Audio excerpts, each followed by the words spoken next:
গেল অর্থবছরে 7.5 বিলিয়ন বা $750 কোটি লক্ষ্যমাত্রার বিপরীতে 690 কোটি $73 লাখ রফতানি আয় আসে সেবা খাত থেকে। লক্ষ্যমাত্রা অর্জনে পিছিয়ে থাকলেও আগের বছরের তুলনায় এ খাতের আয় বাড়ে প্রায় 4%।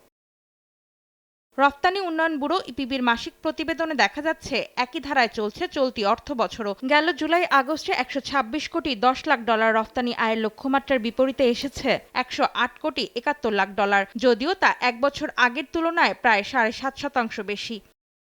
খাতভিত্তিক আয়ের তথ্য, চলতি অর্থবছরের প্রথম 2 মাসে তথ্য ও যোগাযোগ প্রযুক্তি সেবা খাতের রফতানি আয় হয়েছে 11 কোটি $56 লাখ, বছর ব্যবধানে 14.74%, যদিও তা লক্ষ্যমাত্রার চেয়ে 16.91% কম। এ সময়ে ভ্রমণ সেবা থেকে রফতানি আয় বেড়ে দাঁড়িয়েছে 7 কোটি $67 লাখ, এক বছর আগের একই সময়ের তুলনায় 22.35% বেশি হলেও লক্ষ্যমাত্রার তুলনায় বেশ কম।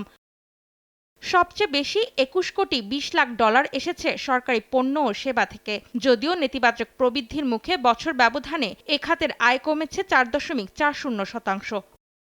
নেতিবাচক অবস্থানে পড়েছে পরিবহন সেবা খাতও। 2 মাসে 19 কোটি $76 লাখ আয় হলেও এক বছর আগের একই সময়ের তুলনায় কমেছে 5.31%।